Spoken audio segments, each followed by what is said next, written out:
परमपिता परमात्मा सारी सृष्टि के रचनहार कुल मालिक असंख्य ब्रह्मांडों के स्वामी जगत गुरु तीनों लोकों में प्रवेश करके सबका धारण पोषण करने वाले राजाधिराज आत्माधार नाथों के नाथ देवों के देव महादेव सर्वेश्वर महेश्वर मृत्युंजय अजरो अमर आदि अनादि सनातनी प्रभु जगत पिता जगदीश्वर श्री श्री 1008 की उपाधि के वास्तविक अधिकारी अकाल मूर्त शब्द स्वरूपी राम वासुदेव सर्वगतम ब्रह्म परम पूज्य प्रथम पूज्य परम संत परम पुरुष परम धनी परम दयालु सत्य कबीर हक्का कबीर अल्लाहु अकबर बाखबर अल्लाह ताला जगत के तारणहार जगत के मुक्तिदाता जगत के जगन्नाथ हारे के सहारे हिंदुओं के राम मुसलमानों के अल्लाह सिखों के वाहिगुरु ईसाइयों के मसीह दया के सागर दया निधि करुणा के सागर करुणा निधि स्वयंभू परिभू संकट मोचन कष्ट हरण मंगल करण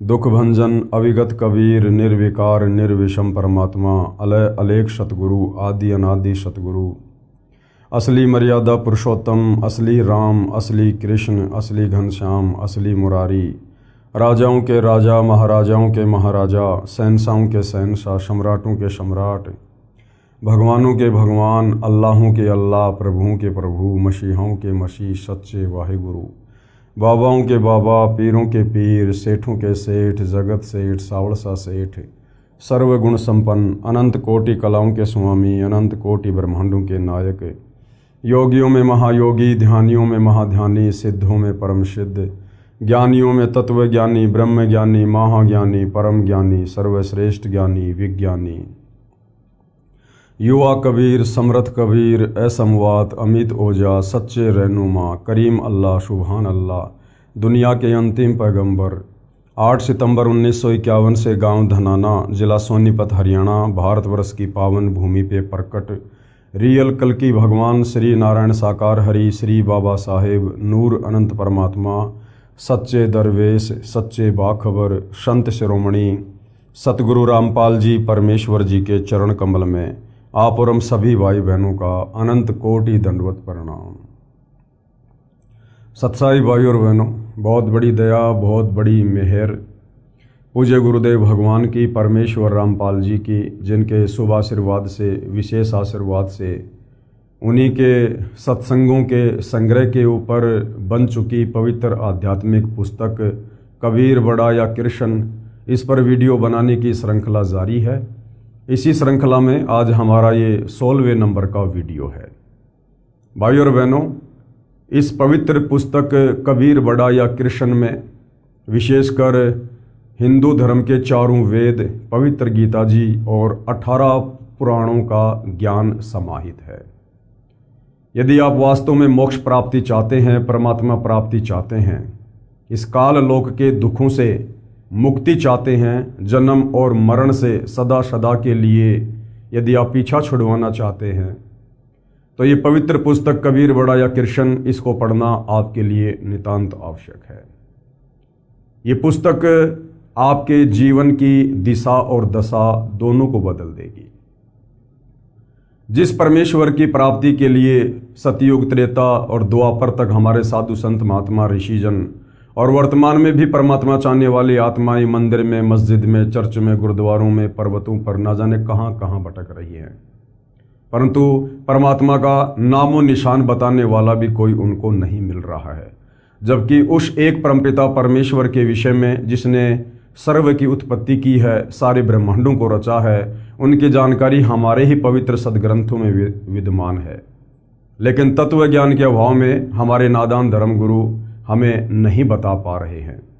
वो सारा का सारा भेद, वो सारा का सारा रहस्य जो आज से पहले एक पहेली बना हुआ था, अब सतगुरु रामपाल जी परमेश्वर जी ने इन्हीं सदग्रंथों को खोल खोल के दिखा दिखा के उसको पहली कक्षा का कायदा बना दिया है।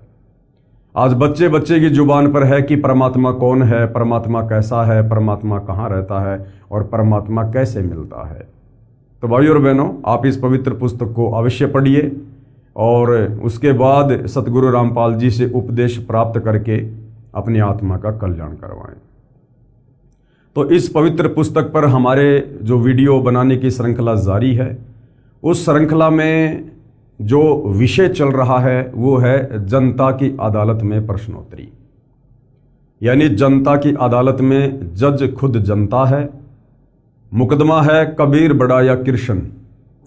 एक तरफ श्री कृष्ण उर्फ विष्णु जी के वकील के रूप में सर्व हिंदू धर्म गुरु खड़े हैं, आचार्य शंकराचार्य खड़े हैं, तो दूसरी तरफ कबीर जी की ओर से कबीर जी के वकील परम पूज्य सतगुरु रामपाल जी खड़े हैं।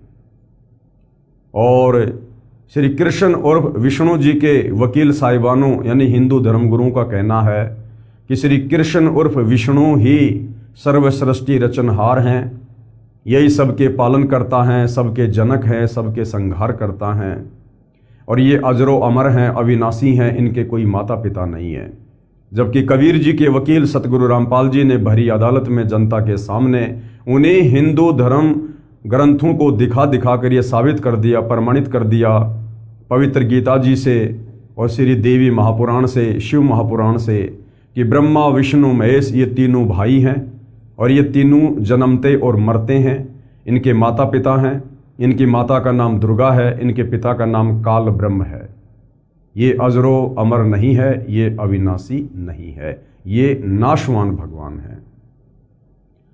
जब जनता की अदालत में जनता ने अपनी आंखों से हिंदू धर्म ग्रंथों में सारे ये प्रमाण देखे तो जनता की रुचि अध्यात्म में बढ़ने लगी और जनता सतगुरु रामपाल जी से अध्यात्म के विषय में तरह तरह के सवाल कर रही है और उनके प्रत्येक सवाल का सतगुरु रामपाल जी हिंदू धर्म ग्रंथों से प्रमाणित जवाब दे रहे हैं।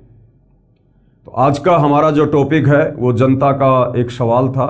उसी सवाल को लेकर सतगुरु रामपाल जी अपना जवाब दे रहे हैं कि शास्त्र विरुद्ध साधना क्या है। शास्त्र अनुकूल साधना वो होती है जो हमारे धर्म ग्रंथों के अनुसार हमें दी जा रही हो। जैसे चारों वेदों में, पवित्र गीता जी में, 18 पुराणों में किस परमेश्वर की भक्ति करने के लिए कहा गया है, कौन परमेश्वर सर्वशक्तिमान है, सर्वश्रेष्ठ है, पुरुषोत्तम है, कौन सा वो मंत्र है जिसका जाप करने से हमें भौतिक लाभ भी मिलेंगे, आध्यात्मिक लाभ भी मिलेंगे और आत्मा का कल्याण भी होगा। और शास्त्र विरुद्ध साधना वो है जो चारों वेद और गीता जी के विपरीत ये हमारे नादान धर्म गुरु हमसे करवा रहे हैं और मनमुखी मंत्रों का जाप करवा रहे हैं। तो उसी शास्त्र विरुद्ध साधना पर प्रकाश डालते हुए आगे सतगुरु रामपाल जी समझा रहे हैं।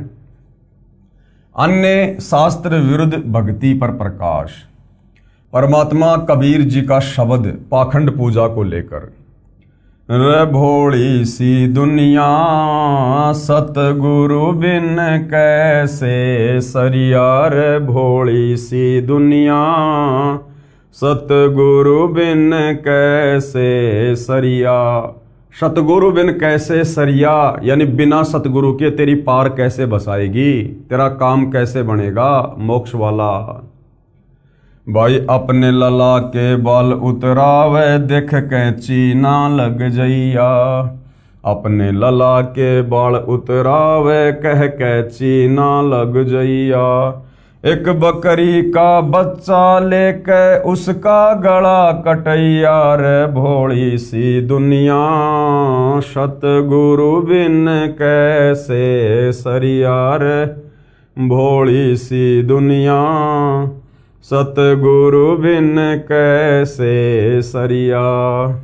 भाई काचा पाका भोजन बना के माता धोकने गैया, काचा पाका भोजन बना के माता धोकने गैया। इस मूर्ति पे कुत्ता मुत वो क्यों ना मर गैया, रे भोली सी दुनिया सतगुरु बिन कैसे सरिया, रे भोली सी दुनिया सतगुरु बिन कैसे सरिया। भाई जीवित बाप से लट्ठम लट्ठा मुँहे गंग पहुँचैया, जीवित बाप से लट्ठम लट्ठा मुँहे गंग पहुँचैया। जब आवे आसोज का महीना वो कौआ बाप बनैया, रे भोली सी दुनिया सतगुरु बिन कैसे सरिया रे भोली सी दुनिया, सतगुरु बिन कैसे सरिया। भाई पीपल पूजै जांडी पूजै सिर तुलसा कै होइया, पीपल पूजै जांडी पूजै सिर तुलसा के होइया। दूध पूत मैं खैर राखियो न्यू पूजूं सू तो यार भोली सी दुनिया, सतगुरु बिन कैसे सरिया रे भोली सी दुनिया, सतगुरु बिन कैसे सरिया। भाई आपे लीपे आपे पोते आप बनावे होइया, आपे लीपे आपे पोते आप बनावे होइया। उससे भोंदू पोते मांगे अकल मूल से खोइया रे भोली सी दुनिया, सतगुरु बिन कैसे सरिया रे भोली सी दुनिया, सतगुरु बिन कैसे सरिया। पति शराबी घर नित ही करत बहुत लड़ैया, पति शराबी घर पर नित ही करत बहुत लड़ैया।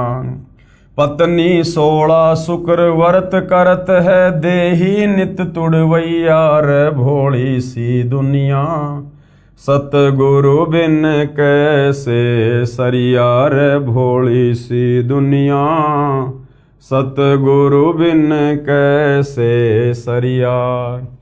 तज पाखंड सतनाम लोलावे सोई भव सागर से तरिया, तज पाखंड सतनाम लोलावे सोई भव सागर से तरिया। कहें कबीर मिले गुरुपुरा शो परिवार उधरिया रे भोली सी दुनिया, सतगुरु बिन कैसे सरिया रे भोली सी दुनिया, सतगुरु बिन कैसे सरिया। अब आगे पूज्य गुरुदेव परमेश्वर रामपाल जी ने प्रत्येक वाणी का सरलार्थ करके समझाया है कि इन नादान धर्म गुरुओं ने किस प्रकार से समाज में शास्त्र विरुद्ध साधना के चलते पाखंड फैला रखा है। शब्दार्थ, परमेश्वर कबीर जी ने अंधश्रद्धा भक्ति करने वाले तत्व ज्ञानहीन जनता जनों को उनके द्वारा की जा रही शास्त्र विरुद्ध साधना यानी उपासना को तर्क करके लाभ रहित यानी व्यर्थ सिद्ध किया है और कहा है, हे भोली जनता, गुरु के बिना आपका कोई भी आध्यात्मिक कार्य नहीं सरेगा यानी सिद्ध नहीं होगा। और वाणी संख्या 1 में परमेश्वर जी ने क्या बताया, भाई अपने लला के बाल उतरावे कह कैची ना लग जइया, अपने लला के बाल उतरावे कह कैची ना लग जइया। एक बकरी का बच्चा लेके उसका गला कटैया रे भोली सी दुनिया, सतगुरु बिन कैसे सरिया रे भोली सी दुनिया, सतगुरु बिन कैसे सरिया। शास्त्र विधि त्याग कर मनमाना आचरण करने के लिए अज्ञानी गुरुओं द्वारा भ्रमित अंध श्रद्धालु माता अपने नवजात बच्चे को लेकर अपने इष्ट देव देवी के मंदिर में जाती है। आन उपासकों द्वारा बनाए शास्त्र विरुद्ध विधान अनुसार नवजात शिशु के सिर के प्रथम बार वाले बाल उतरवाती यानी कटवाती है। उन बालों को मंदिर में अपने इष्ट पर चढ़ाती है। ये मान रखा है कि इससे इष्ट देव या देवी प्रसन्न होते हैं तथा बच्चे की सदा रक्षा करते हैं। बाल काटने के लिए मंदिर में मेले के समय उपस्थित नाई के पास बाल कटवाने वालों की लाइन लगी होती है।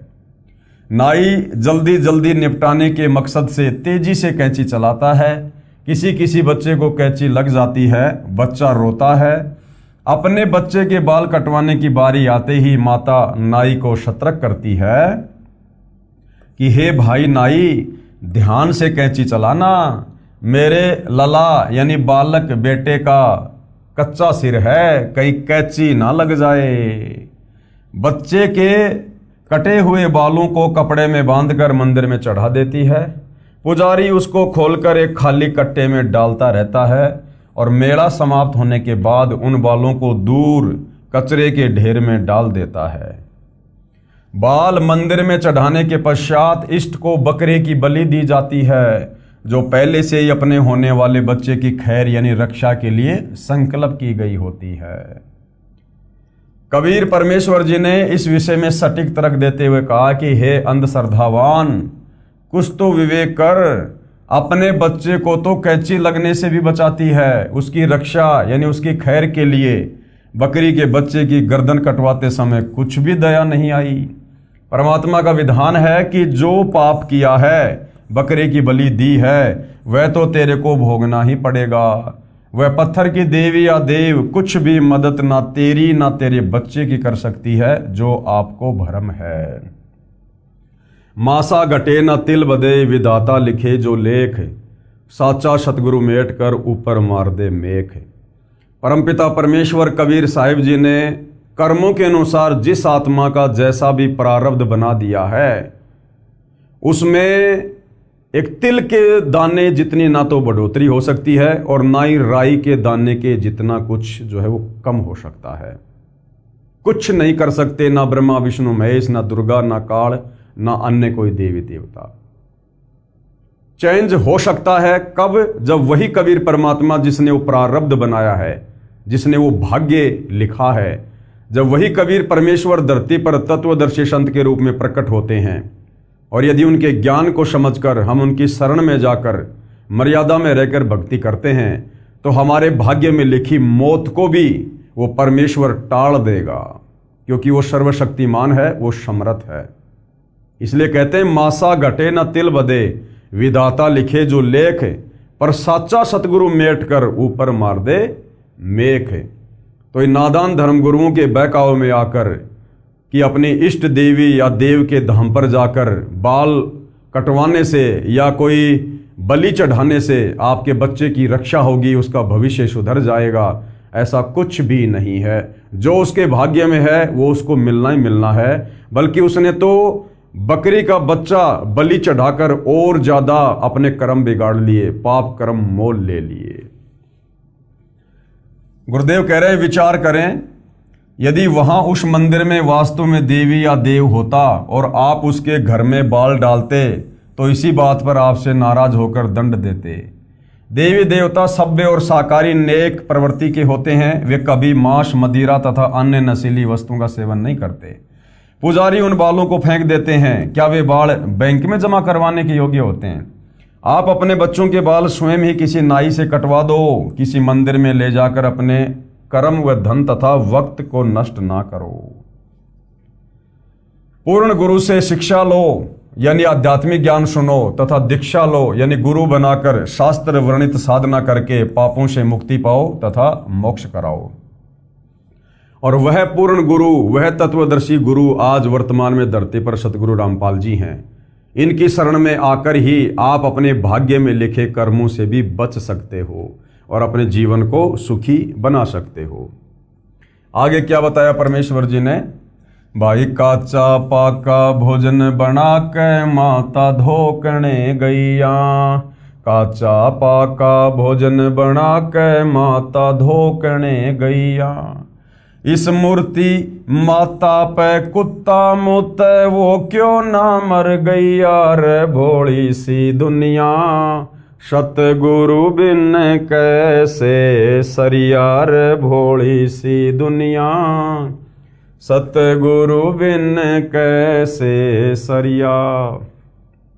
भावार्थ, आन उपासना की अन्य विधि ये भी है कि गांव या नगर के बाहर किसी वृक्ष के नीचे तने से सटाकर या किसी ऊंचे स्थान पर बिना पेड़ के ही 10 फुट लंबा चौड़ा या इससे भी छोटा चबूतरा यानी एक प्लेटफार्म बनाकर उसके ऊपर 2 फुट या 3-4 फुट ऊंचा तथा 1-1.5 फुट चौड़ा एक मंदिर नुमा घर बनाते हैं। उसे मंडी कहते हैं। वर्ष में 1 या 2 बार किसी निश्चित दिन उस देई धाम पर धोक लगाने यानी पूजा करने दादी माँ अपने पूरे परिवार को लेकर जाती है। उसे पता होता है कि जो भी भोजन इष्ट के लिए बनाकर उस मंडी में रखते हैं उसे कुत्ते खाते हैं। वह बुढ़िया अपनी पुत्र वधू से कहती है कि बेटी, आज माता की धोख लगाने मंडी पर चलना है, उसके लिए मीठा दलिया या पूड़े गुलगुले बना ले। पुत्र वधू माता का भोग तैयार करने लग जाती है। देर तो लगती ही है, उधर से खेत या मजदूरी के लिए जाने का समय भी हो जाता है। बुढ़िया कहती है कि बेटी, काचा पक्का बना दे, जल्दी कर, कुत्तों ने ही तो खाना है। पूरे परिवार को साथ लेकर बुढ़िया उस मंडी पर वे माता का भोग प्रसाद दूर से फेंक देती है तथा पूरे परिवार को कहती है कि हाथ जोड़कर चै चै कह दो, यानी यूं कर दो बस। एक लोटे में जल लेकर जाती है, उसे माता के ऊपर डाल देती है। परिवार माता की धोख लगाकर चबूतरे के नीचे भी नहीं आता। उसी समय कुत्ते जो वहीं पर भोग लगाने के लिए बेताब यानी उतावले खड़े होते हैं, माता की मंडी के उस प्लेटफार्म पर चढ़कर प्रथम तो माता का भोग चट करते हैं और चलते समय उस माता पर पेशाब कर देते हैं, उस पत्थर के ऊपर पेशाब कर देते हैं। परमेश्वर कबीर जी ने इस विषय पर तर्क दिया है कि हे भोली अंधभक्ति करने वाली जनता, विचार कर, जिस मंडी वाली देवी माता की आप पूजा इसलिए करती हो कि यह मंडी में उपस्थित देवी हमारे परिवार की तथा खेती और पशुधन की रक्षा करती है। यदि उस मंडी में देवी उपस्थित होती तो उसके भोजन को कुत्ता खा गया, उसके ऊपर मूत्र की धार लगा गया। वह कुत्ता तेरी पत्थर की माता ने मारा क्यों नहीं? यदि आप भोजन कर रहे हो और कोई कुत्ता आकर आपके भोजन को खाने लगे तो आप उसको डंडे लाठी से मारोगे। यदि आपके ऊपर मूत दे तो उसकी हड्डी पसली एक कर दो।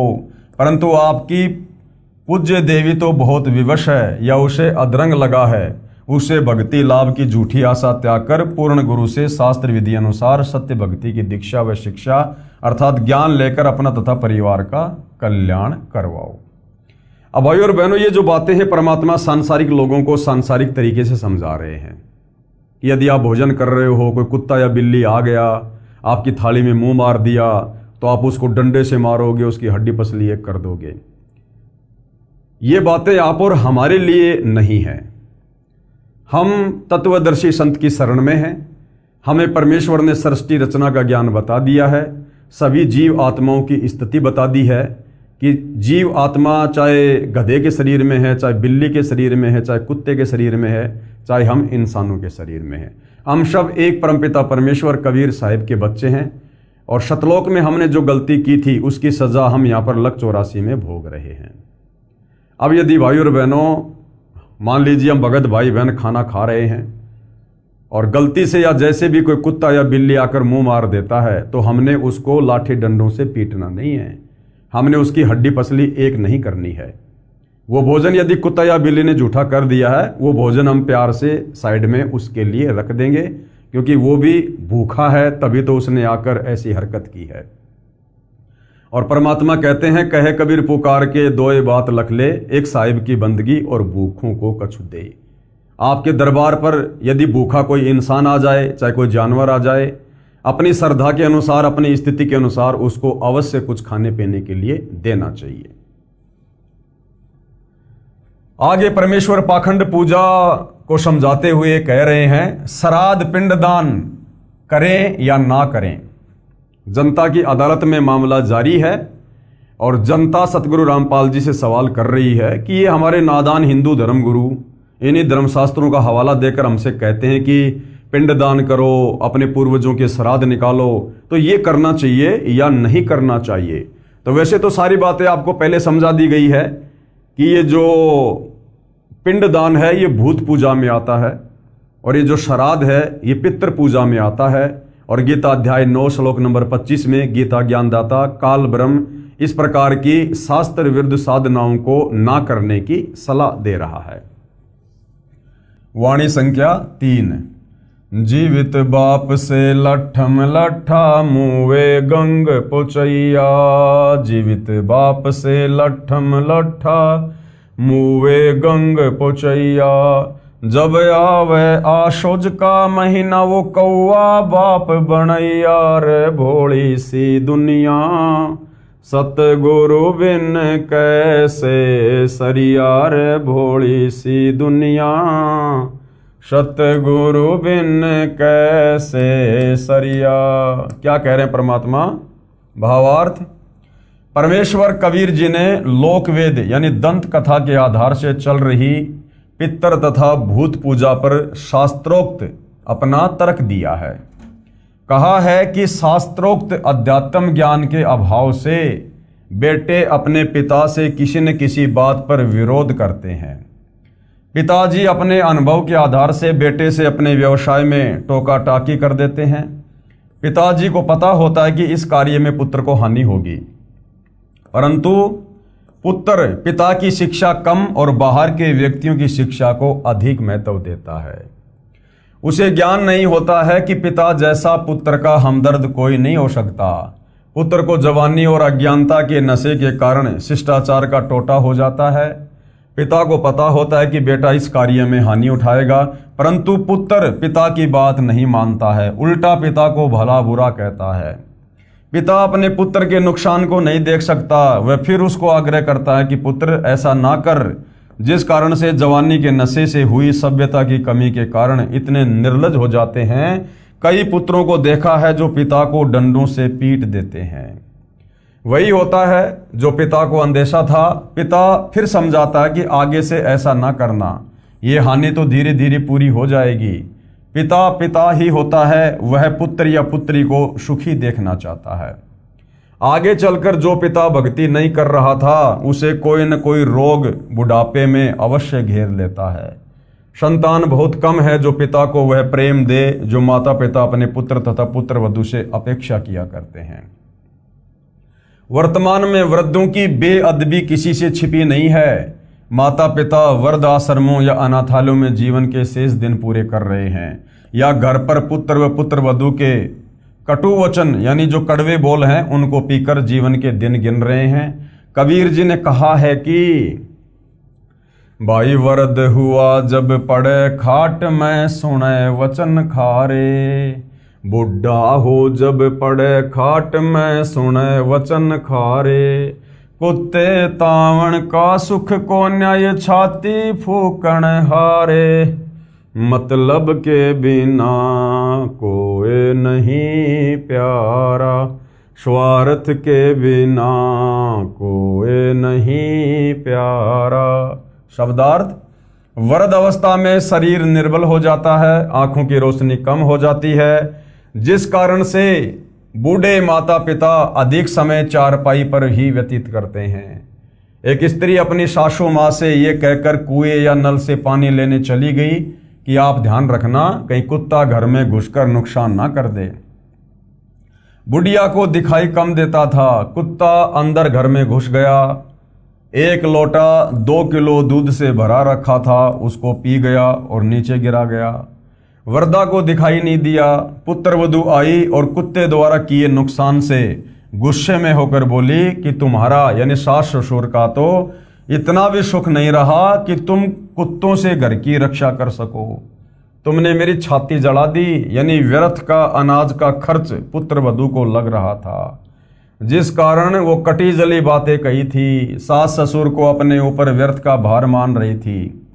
कबीर जी ने बताया है कि ये दशा उन व्यक्तियों की होती है जो परमात्मा को कभी याद नहीं करते, जो गुरु धारण करके सत्य भक्ति नहीं करते। अंत में बुढ़ापे में उनकी ऐसी हालत होती है, उनको इन कष्टों का, इन कटु वचनों का सामना करना पड़ता है। अब वाणी संख्या 3 का शब्दार्थ पूरा करता हूं। अंधश्रद्धा भक्ति वाले जब तक माता पिता जीवित रहते हैं तब तक तो उनको प्यार व सम्मान के साथ कपड़ा रोटी भी नहीं देते। क्या कहा परमेश्वर ने? भाई जीवित बाप के लठम लठा और मरने के बाद उसको गंगा जी में मुँहे गंग पहुँचैया, और जब आवे आशोज का महीना वो कौआ बाप बनाया।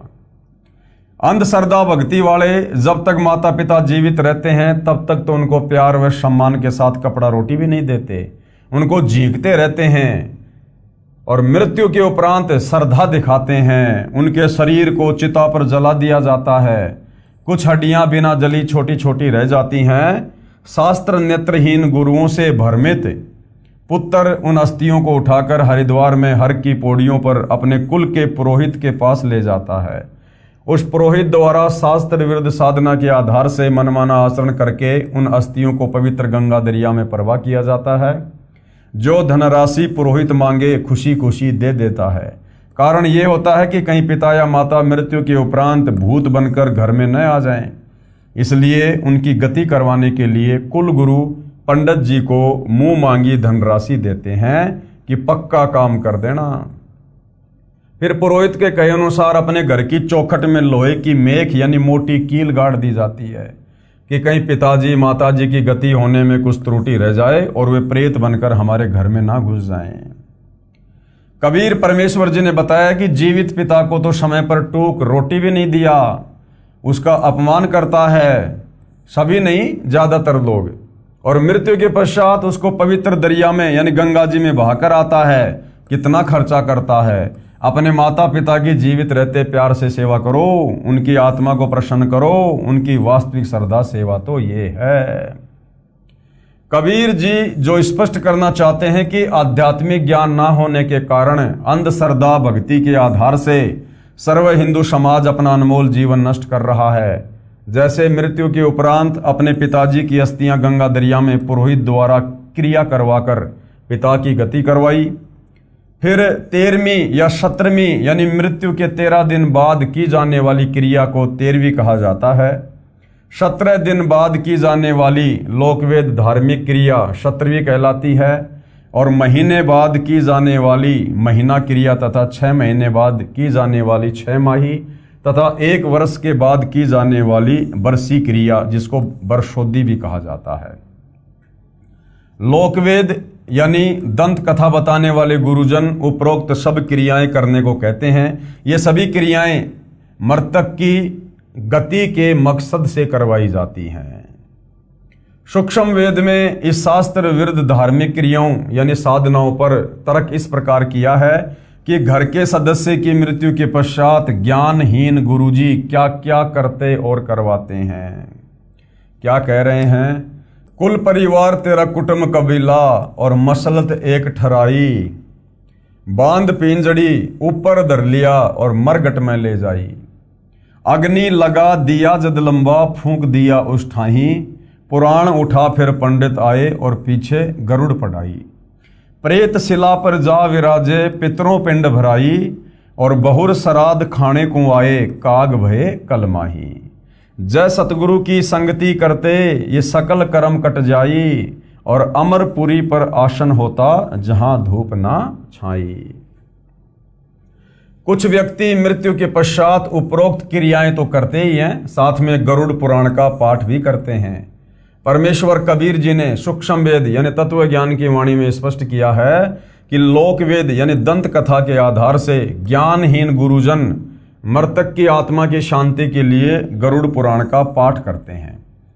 गरुड़ पुराण में एक विशेष प्रकरण है कि जो व्यक्ति धर्म कर्म ठीक से नहीं करता तथा पाप करके धन उपार्जन करता है, मृत्यु के उपरांत उसको यम के दूत घसीट कर ले जाते हैं। तांबे की धरती गर्म होती है, नंगे पैरों उसे ले जाते हैं, उसे बहुत पीड़ा देते हैं, और जो शुभ कर्म करके गए होते हैं वे स्वर्ग में हलवा खीर आदि भोजन खाते दिखाई देते हैं। उस धर्म कर्महीन व्यक्ति को भूखा प्यासा रखते हैं, उसको भूख प्यास सताती है।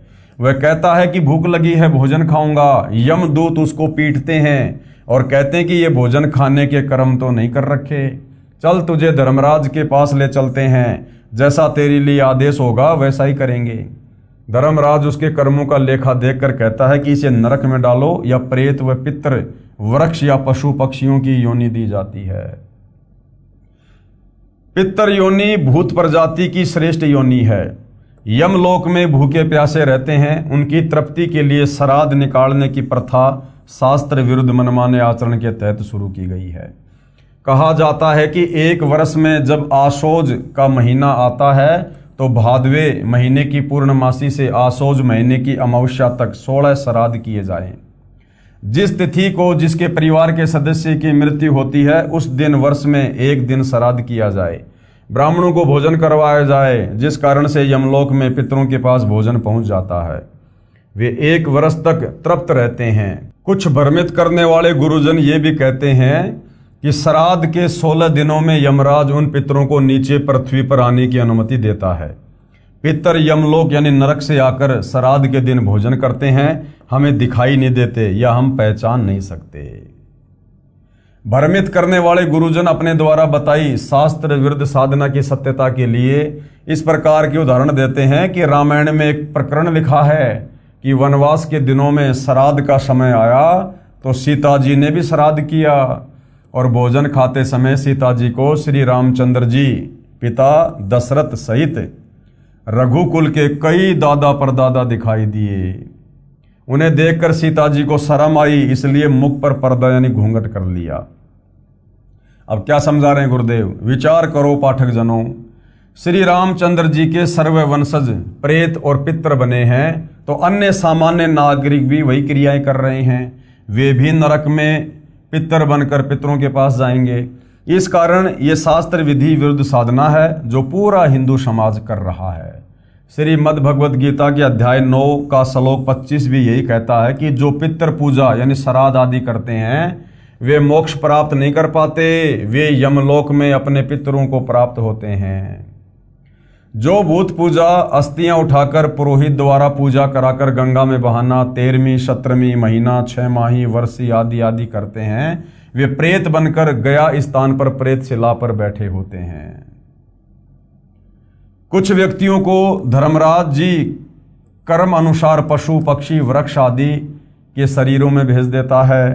परमात्मा कबीर जी समझाना चाहते हैं कि हे भोले प्राणी, गरुड़ पुराण का पाठ उसे मृत्यु से पहले सुनाना चाहिए था ताकि वह परमात्मा के विधान को समझकर पाप कर्मों से बचता, पूर्ण गुरु से दीक्षा लेकर अपना मोक्ष करता, जिस कारण से वह न प्रेत बनता, न पितर बनता, न पशु पक्षी आदि आदि के शरीरों में कष्ट उठाता और मृत्यु के पश्चात गरुड़ पुराण के पाठ का कोई लाभ नहीं मिलता। अब मरने के बाद में गरुड़ की कथा करने से क्या फायदा भाई? जो व्यक्ति मर गया उसने जैसे धर्म कर्म किए, जैसी पाखंड पूजा की, वो तो उसकी गठरी बांध कर ले गया। अब उसे तो धर्मराज नरक में डालेगा या लक 84 में डालेगा, वो तो आगे की प्रोसीजर है। अब पीछे से हम उसके 12वीं में 13वीं में उसके जितने भी दिन करते हैं उन दिनों में हम गरुड़ की कथा कर रहे हैं, गरुड़ का पाठ सुना रहे हैं उसकी मुक्ति के लिए। अब उस गरुड़ पाठ की कथा से मुक्ति का कोई संबंध नहीं है किसी भी प्रकार का। जो कर्म उसने किए थे वो अपने कर्मों की गठरी लेकर ऊपर जा चुका है, तो ये भी एक पाखंड पूजा है। सूक्ष्म वेद तत्व ज्ञान में तथा चारों वेदों ऋग्वेद, यजुर्वेद, सामवेद तथा अथर्ववेद तथा इन चारों वेदों के सारांश गीता में स्पष्ट किया है कि उपरोक्त आन उपासना नहीं करनी चाहिए, क्योंकि ये शास्त्रों में वर्णित ना होने से मनमाना आचरण है, जो गीता अध्याय 16 श्लोक 23-24 में व्यर्थ बताया है। शास्त्रोक्त साधना करने का आदेश दिया है। सर्व हिंदू समाज उपरोक्त आन उपासना करते हैं जिससे भक्ति की सफलता नहीं होती, जिस कारण से नरकगामी होते हैं तथा प्रेत पितर पशु पक्षी आदि के शरीरों में मां कष्ट उठाते हैं। अब कबीर जी के वकील सतगुरु रामपाल जी जनता की अदालत में क्या कह रहे हैं? कबीर जी के वकील यानी लेखक का उद्देश्य किसी की साधना की आलोचना करना नहीं है। कोई ये सोचे भाई सतगुरु रामपाल जी हमारे श्राद्ध निकालने वाली, 12वीं करने वाली, 13वीं करने वाली, ये गरुड़ पुराण वाली इन साधनाओं की निंदा कर रहे हैं, ऐसा कुछ भी नहीं है। अपितु आप जी को सत्य साधना का ज्ञान करवाकर इन कष्टों से बचाना है। प्रसंग चल रहा है कि जो शास्त्र विरुद्ध साधना करते हैं उनके साथ महा धोखा हो रहा है। बताया है कि मृतक की गति यानी मोक्ष के लिए पहले तो अस्थियां उठाकर गुरुजी के द्वारा पूजा करवाकर गंगा दरिया में प्रवाहित की और बताया गया कि इसकी गति हो गई। उन्हीं गुरुओं ने पहले तो क्या बताया कि तुमने जो ये अस्थियां गंगा जी में डाल दी है ना, इसकी गति हो गई है, क्योंकि उसकी गति करवाने के लिए ही उन बची कुची हड्डियों को गंगा जी में प्रवाह करने की सलाह दी गई थी। फिर उसके बाद क्या कहते हैं? उसके पश्चात 13वीं 17वीं महीना 6 माही बरसी आदि आदि क्रियाएं उसकी गति करवाने के लिए करवाई। ठीक है, उसके बाद पिंडदान किया, वो भी गति करवाने के लिए। फिर श्राद्ध करने लगे, उसे यमलोक में जो है वो तृप्त करवाने लगे। श्राद्धों में गुरुजी भोजन बनाकर सर्वप्रथम कुछ भोजन छत पर रखता है, कौवा उस भोजन को खाता है। पुरोहित जी कहता है कि देख तेरा पिता कौवा बनकर भोजन खा रहा है। कौवे के भोग लगने से श्राद्ध की सफलता बताते हैं। अब गुरुदेव के कहने का मतलब है कि नादानों, सारी क्रिया जो तुमने करवाई साल भर तक उसकी गति के लिए करवाई, कि उसकी गति हो गई, अब वो दुखी नहीं होगा, वो स्वर्ग में आराम से ठाठ करेगा। और अंत में कह रहा कि देखो देखो कौवे ने भोग लगा लिया, तेरा पिता कौवा बन गया। अरे कौवा बनना ये गति का संकेत है क्या? ये तो दुर्गति का संकेत है कि वो पशु योनि में गया, वो पक्षी योनि में गया, वो लक 84 में चला गया। आज कौवा बना तो कल को गधा बनेगा, शुअर बनेगा, कुत्ता भी बनेगा वो। तो इस प्रकार से भाइयों और बहनों, शास्त्र विरुद्ध साधकों ने विशेषकर हिंदू समाज को अध्यात्म से दूर किया हुआ है। परमेश्वर कबीर जी ने यही भ्रम तोड़ा है और कहा है कि आपके तत्व ज्ञान नेत्रहीन अंधे धर्मगुरुओं ने अपने धर्म के शास्त्रों को ठीक से नहीं समझ रखा। आप जी को लोकवेद यानी दंत कथा के आधार से मनमानी साधना करवाकर आप जी का जीवन नष्ट कर रहे हैं। कबीर जी ने कहा है कि विचार करो, उपरोक्त अनेक पूजाएं कराई मृतक पिता की गति कराने के लिए और अंत में कौवा बनाकर दम लिया। अब श्राद्धों का आनंद गुरुजी ले रहे हैं, वे गुरुजी भी नरक तथा पशु पक्षियों की योनियों को प्राप्त होंगे। ये दास रामपाल दास यानी अपने लिए कह रहे हैं गुरुदेव कि परमात्मा कबीर जी द्वारा बताए तत्व ज्ञान द्वारा समझाकर सत्य साधना शास्त्र विधि अनुसार बताकर आप तथा आपके अज्ञानी धर्मगुरुओं का कल्याण करवाने के लिए ये परमार्थ कर रहा है। मेरे अनुयायी इसी दलदल में फंसे हुए थे। इसी तत्व ज्ञान को समझकर शास्त्रों में वर्णित सत्य साधना को अपनी आंखों देखकर अकर्तव्य साधना त्याग कर कर्तव्य शास्त्रोक्त साधना करके अपना तथा परिवार के जीवन को धन्य बना रहे हैं। ये दान देते हैं, फिर इन पुस्तकों को छपवा कर आप तक पहुंचाने के लिए पुस्तक बांटने की सेवा निस्वार्थ निःशुल्क करते हैं। ये आपके हितैषी हैं, परंतु आप पुस्तक को ठीक से ना पढ़कर इनका विरोध करते हैं, प्रचार में बाधा डालकर महापाप के भागी बनते हैं। आप पुस्तकों को पढ़िए तथा शांत मन से विचार करें तथा पुस्तकों में दिए शास्त्रों के अध्याय तथा श्लोकों का मेल करें, फिर गलत मिले तो हमें सूचित करें, आपकी शंका का समाधान किया जाएगा। श्राद्ध आदि आदि शास्त्र विरुद्ध क्रियाएं झूठे गुरुओं के कहने से करके अपना जीवन नष्ट करते हैं। यदि सतगुरु यानी तत्वदर्शी संत का सत्संग सुनते, उनकी संगति करते तो सर्व पाप नष्ट हो जाते। जय सतगुरु की संगत करते तेरे सकल कर्म कट जाई और अमरपुरी पर डेरा होता जहां धूप ना छाई। उनकी संगति करते तो सर्व पाप कर्म नष्ट हो जाते। सत्य साधना करके अमरलोक यानी गीता अध्याय 18 श्लोक 62 में कहे शाश्वत स्थान यानी सनातन परम धाम में आप जी का आसन यानी स्थायी ठिकाना होता जहाँ कोई कष्ट नहीं। वहाँ पर परम शांति है क्योंकि वहाँ पर कभी जन्म मृत्यु नहीं होता। गीता अध्याय 15 श्लोक 4 में भी इस सनातन परम धाम को प्राप्त करने को कहा है। उसके लिए गीता अध्याय 4 श्लोक 34 में तत्वदर्शी संतों से शास्त्रोक्त ज्ञान व साधना प्राप्त करने को कहा है। वह तत्वदर्शी संत वर्तमान यानी 21वीं सदी में ये दास रामपाल दास है। आओ और अपना कल्याण कराओ। यानी गुरुदेव भगवान कह रहे हैं कि वर्तमान में इस पूरी पृथ्वी पर यदि कोई शास्त्र अनुकूल साधना देने वाला गीता अध्याय 4 श्लोक नंबर 34 के अनुसार तत्वदर्शी संत है तो स्वयं के लिए संकेत कर रहे हैं, जो कि परम सत्य है, परम सत्य। और तत्वदर्शी संत की भूमिका खुद कबीर परमेश्वर यानी परम अक्षर ब्रह्म ही पृथ्वी पर प्रकट होकर निभाते हैं। भूत पूजा तथा पितृ पूजा क्या है, ये आप जी ने ऊपर पहले पढ़ लिया है। इन पूजाओं का निषेध का प्रमाण पवित्र गीता शास्त्र के अध्याय 9 श्लोक 25 में लिखा है, जो आप जी को पहले वर्णन कर दिया है कि भूत पूजा करने वाले भूत बनकर भूतों के समय में मृत्यु उपरांत चले जाएंगे और पितृ पूजा करने वाले वो पितृलोक में पितृयोनि प्राप्त करके पितरों के पास चले जाएंगे। मोक्ष प्राप्त प्राणी सदा के लिए जन्म मरण से मुक्त हो जाता है। और भाई इन घटिया साधनाओं से जो हमारे ये ज्ञानहीन अज्ञानी धर्मगुरु समाज में दे रहे हैं, इस प्रकार की शास्त्र विरुद्ध साधना से कभी भी जन्म मरण का रोग समाप्त नहीं हो सकता। उसके लिए वही सतगुरु रामपाल जी यानी तत्वदर्शी संत की शरण में आकर आपने भक्ति करनी पड़ेगी। प्रेत यानी भूत पूजा तथा पितर पूजा उस परमेश्वर की पूजा नहीं है, इसलिए गीता शास्त्र अनुसार व्यर्थ है।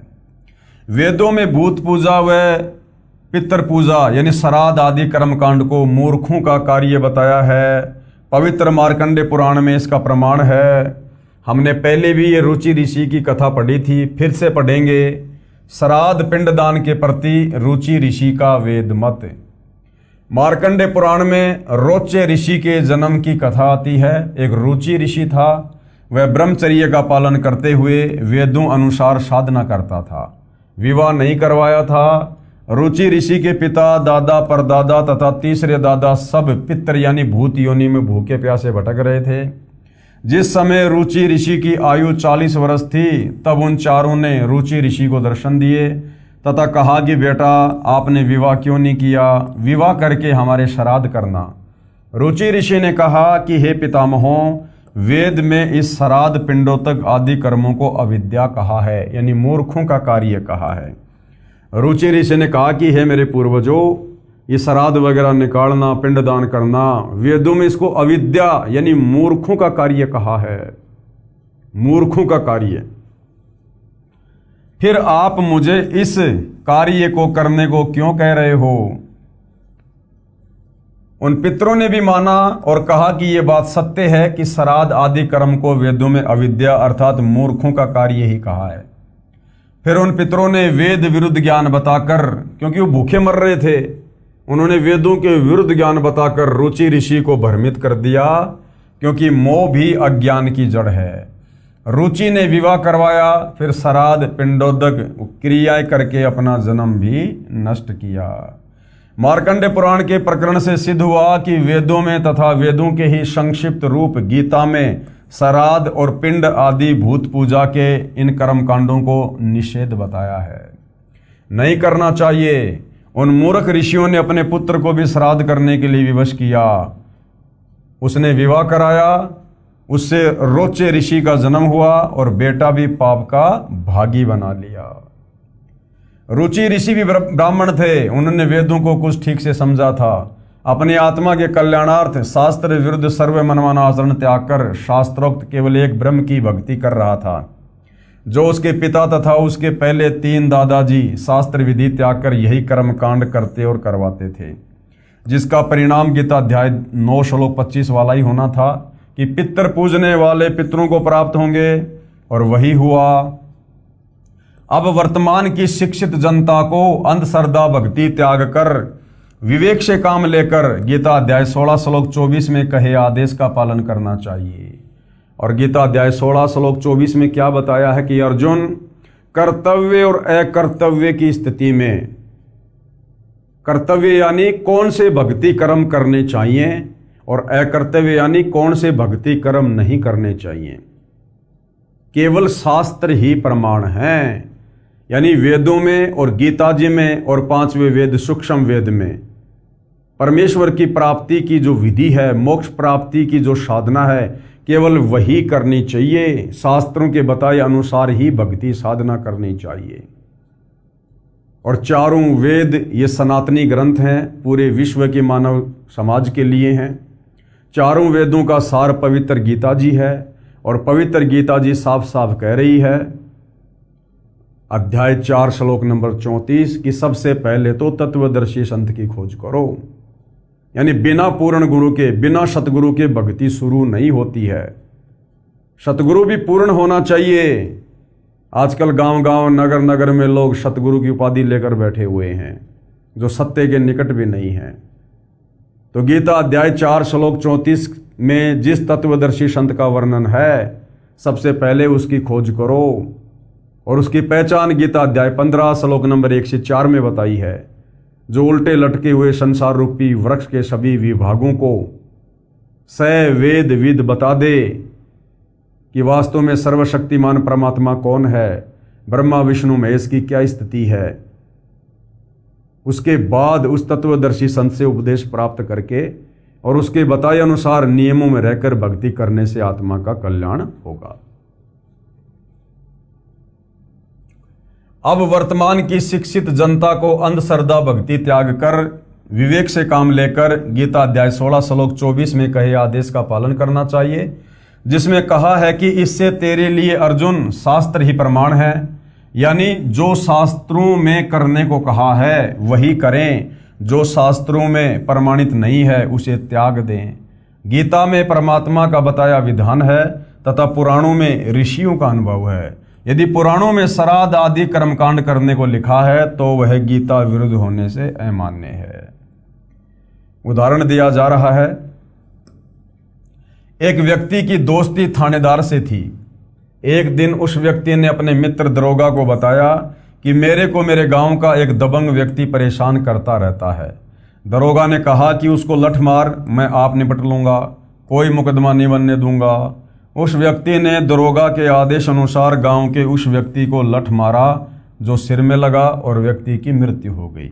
हत्या का मुकदमा दरोगा के मित्र पर बना। उस क्षेत्र के थाने का प्रभारी होने के कारण उसी दरोगा मित्र ने मुकदमा बनाया और हत्या के कारण उसको मृत्यु दंड दिया। विचार करें, राजा का विधान है कि किसी से झगड़ा मत करो, कानूनी कार्रवाई करो। उस व्यक्ति ने अधिकारी दरोगा का आदेश पालन किया जो राजा के संविधान के विपरीत था, जिस कारण से जीवन से हाथ धो बैठा, यानी दंड का भागी बना। इसी प्रकार ऋषियों या इन पितरों का श्राद्ध करने, पिंडदान आदि करने को कहने का आदेश परमात्मा के शास्त्रोक्त विधान के विरुद्ध है। उसका पालन करने से परमात्मा का विधान भंग होने के कारण मोक्ष के स्थान पर भूत पितर पशु पक्षियों के शरीर धारण करके अनेकों कष्ट उठाते हैं। कहने का मतलब है जो सत्य साधना चारों वेदों में है और चारों वेदों का सार है पवित्र गीता जी, तो पवित्र गीता जी हमें जिस भक्ति साधना को करने की सलाह दे रही है, हमने उसी आधार से भक्ति साधना करनी चाहिए। बाकी ये श्राद्ध निकालना, ये पिंड भरना, 12वीं करना, 13वीं करना, समाधि पूजना, हड्डियों को गंगा जी में डाल के आना, ये जितने भी प्रकार के ये कर्मकांड हैं, ये सब के सब हमारे इन ऋषियों के अपने मनमुखी भक्ति कार्य हैं। यानी इन पुराणों में जो भी कुछ वेदों के विरुद्ध है या गीता जी के विरुद्ध है, उसको हमने बिल्कुल भी स्वीकार नहीं करना है, क्योंकि चारों वेद और गीता जी ये परमात्मा का विधान है और ये जितने भी 18 पुराण है ये इन ऋषि महात्माओं का अपना भक्ति अनुभव है। तो पुराणों का जो ज्ञान है, जो ऋषियों का अनुभव है, यदि वो वेदों वाली साधना से मिलता है, गीता वाली साधना से मिलता है, तो वो बातें हमें स्वीकार्य हैं। और पुराणों में कही गई बातें जो गीता और वेदों के विरुद्ध हैं, उनको हमने कतई स्वीकार नहीं करना है, अन्यथा हम परमात्मा का विधान तोड़कर दंड के भागी बनेंगे। मार्कंडे पुराण में पितरों की दुर्गति का प्रमाण। जिंदा महात्मा अर्थात परमेश्वर ने धर्मदास जी से कहा, आज से 650 साल पहले जब कबीर परमेश्वर बनारस के काशी में लहरतारा तालाब पर कमल के विकसित फूल पर प्रकट हुए और लीला करते हुए बड़े हुए, आगे चलकर उन्होंने एक अच्छी आत्मा आदरणीय धर्मदास जी को अपनी शरण में लिया और धर्मदास जी को परमेश्वर ने काफ़ी कुछ ज्ञान समझाया। जब परमात्मा प्रथम बार आदरणीय धर्मदास जी को मिले तो एक जिंदा महात्मा के रूप में मिले थे। जिंदा महात्मा अर्थात परमेश्वर ने धर्मदास जी से कहा कि हे धर्मदास जी, आपने बताया कि आप भूत पूजा 13वीं 17वीं आदि भी करते हैं तथा अस्थियां उठाकर गति कराते हो और पितृ पूजा श्राद्ध आदि करना, पिंड भराना तथा देवताओं विष्णु शिव आदि की पूजा भी करते हो, जबकि गीता अध्याय 9 श्लोक 25 में गीता ज्ञानदाता ने मना किया है। संक्षिप्त मार्कंडे पुराण में माल दशा वाले प्रकरण में पेज नंबर 90 पर लिखा है, जो पितर देवलोक में हैं, जो तिर्यक योनि में पड़े हैं, जो मनुष्य योनि में एवं भूत वर्ग में अर्थात प्रेत बने हैं, वे पुण्यात्मा हो या पापात्मा, जब भूख प्यास विकल होते हैं, यानी जब वो भूख प्यास से वो तड़पते हैं, तो पिंड दान तथा जलदान द्वारा उनको तृप्त किया जाता है। पेश है मार्कंडे पुराण से संबंधित प्रकरण की फोटोकॉपी। ये देखिएगा, ये संक्षिप्त मार्कंडे पुराण है। विचार करें शास्त्र विधि त्याग कर मनमाना आचरण अर्थात मनमानी पूजा, देवों की और पितरों की, भूतों की पूजा करके प्राणी पितर व भूत प्रेत बने। यानी ये श्राद्ध निकाल कर, पिंडदान करके, देवी देवताओं की पूजा करके ये दुर्गति होती है। वे देवलोक, जो देवताओं की पूजा करके देवलोक में चले गए, वे अपने पुण्यों के समाप्त होने पर पितर रूप में रहते हैं, चाहे यमलोक में या प्रेत बने हैं, सर्व कष्ट में जीवन व्यतीत कर रहे हैं। अब जो उनकी पूजा करेगा वह भी इसी कष्टमयी योनि को प्राप्त होगा। इसलिए सर्व मानव समाज को शास्त्र विधि अनुसार साधना करनी चाहिए, जिससे उन पितरों की पितर योनि छूट जाएगी तथा साधक भी पूर्ण मोक्ष प्राप्त करेगा। अब भाइयों और बहनों, जो संतुष्टि आप अपने उन पूर्वजों की इन तत्व ज्ञानहीन नादान धर्म गुरुओं के कहने पर शास्त्र विरुद्ध साधना करके, जैसे श्राद्ध निकालना, पिंड भरना, 13वीं 12वीं समाधि पूजना आदि आदि करके भी नहीं कर सकते, अब बड़ी आसानी से जगत गुरु तत्वदर्शी सतगुरु रामपाल जी की शरण में आकर जो शत भक्ति उन्होंने हमें दी है, उस शत भक्ति को शुरू करके आप जी कर सकते हैं। यानी जब हम तत्वदर्शी संत से तत्व ज्ञान लेकर और शास्त्र अनुकूल साधना करना शुरू कर देते हैं, तो उस भक्ति का इतना बड़ा तेज है, उसका प्रताप है कि हमारे जो पूर्वज, हमारी जो पिछली 7 पीढ़ियां हैं, उन 7 पीढ़ियों तक के हमारे पूर्वज जो शास्त्र विरुद्ध साधना करने के चलते आज वर्तमान में उन भूत और उन प्रेत योनियों में कष्ट उठा रहे हैं, भूख प्यास से तड़प रहे हैं, या अन्य लक 84 योनियों में अपना कर्म भोग रहे हैं। अब यदि आप तत्वदर्शी संत सतगुरु रामपाल जी से उपदेश प्राप्त करके शास्त्र अनुकूल साधना शुरू कर देते हैं, तो उनकी वो तमाम योनियां छूट जाएंगी और उन्हें परमेश्वर मनुष्य जन्म प्रदान करेंगे, मनुष्य जन्म। और मनुष्य जन्म में परमेश्वर फिर उनको अपनी शरण में लेंगे और उनको भी परमात्मा शास्त्र अनुकूल साधना पर लगा देंगे। तो भाइयों और बहनों, अपने पूर्वजों को उन कष्टों से मुक्त करवाने का और अपनी आत्मा का आत्म कल्याण करवाने का कितना सीधा और कितना सरल शास्त्र अनुकूल समाधान सतगुरु रामपाल जी ने बता दिया है। श्री विष्णु पुराण के 3 अंश के अध्याय 14 के श्लोक 10 से 14 में श्राद्ध के विषय में श्री सनत कुमार ने कहा है कि तृतीया कार्तिक शुक्ला नवमी भाद्रपद कृष्णा त्रयोदशी तथा माघ मास की अमावस्या, इन चारों तिथियां अनंत पुण्यदायिनी हैं। चंद्रमा या सूर्य ग्रहण के समय 3 अष्टकाओं अथवा उत्तरायण या दक्षिणायन के आरंभ में जो पुरुष एकाग्रचित से पितृगणों को तिल सहित जल भी दान करता है, वह मानो 1000 वर्ष तक के लिए श्राद्ध कर लेता है। ये परम रहस्य स्वयं पितृगण ही बताते हैं। लेख समाप्त। पेश है श्री विष्णु पुराण के 3 अंश के अध्याय 14 के श्लोक 10 व 14 की फोटोकॉपी। यानी हम इन नादान धर्म गुरुओं के कहने से साल में 16 दिन जो श्राद्ध वगैरह निकालते हैं, इससे अच्छा तरीका श्राद्ध निकालने का श्री विष्णु पुराण में बताया गया है। हालांकि तत्वदर्शी संत की शरण में आने के बाद हमने विष्णु पुराण के अनुसार इस विधि को भी अमल में नहीं लाना है, क्योंकि जो शास्त्र अनुकूल साधना हम तत्वदर्शी संत से लेकर शुरू कर देंगे, हमारे साधना करने से ऑटोमेटिक परमेश्वर के विधान अनुसार हमारी पिछली 7 पीढ़ियों तक के जितने भी पूर्वज हैं, वो किसी भी योनि में है, प्रेत योनि में या पितृ योनि में या पशु पक्षी योनि में, वो ऑटोमेटिक परमेश्वर की रजा से हम जो वर्तमान में शास्त्र अनुकूल साधना शुरू कर देंगे, उनकी वो तमाम योनियां छूट जाएंगी और परमेश्वर उनको मनुष्य शरीर प्रदान करते हैं। ये परमेश्वर उन लोगों को समझा रहे हैं जो लोग घटिया से घटिया साधना इन नादान धर्म गुरुओं के कहने पर कर रहे हैं, जो विष्णु पुराण के भी विपरीत है। लेकिन तत्वदर्शी संत के साधनों ने किसी प्रकार की कोई श्राद्ध पूजा ना मार्कंडे पुराण के अनुसार करनी है और ना ही श्री विष्णु पुराण के अनुसार करनी है। हमने केवल वही और उतनी साधना करनी है जितनी साधना करने के लिए पूज्य गुरुदेव सतगुरु रामपाल जी हमें निर्देशित करते हैं। तो भाइयों और बहनों, श्री विष्णु पुराण के अंदर जो भी कुछ श्राद्ध के विषय में लिखा हुआ है उसके ऊपर हम अगले वीडियो में विशेष तौर पर जिक्र करेंगे, हम चर्चा करेंगे। और भी बहुत कुछ लिखा हुआ है इन श्राद्ध के दिनों में कौन कौन से जानवरों का मांस पकाना चाहिए। श्री विष्णु पुराण में श्राद्ध के समय यदि गाय का मांस बनाकर अगर उन पितरों को भोग लगाया जाए तो पितरगण बहुत ज़्यादा तृप्त होते हैं, ऐसा भी लिखा हुआ है। तो इस विषय पर भाइयों और बहनों हम अगले वीडियो में प्रकाश डालेंगे और जनता की अदालत में जनता भी इस विषय पर विशेष तौर पर ये जानेगी कि वास्तव में हमारे धर्म ग्रंथों में हमें भ्रमित करने के लिए भी बहुत सारा मटेरियल काल प्रेरणा से इन नादान धर्म गुरुओं ने, ऋषि मुनियों ने अपने अनुभव के तहत लिखा हुआ है।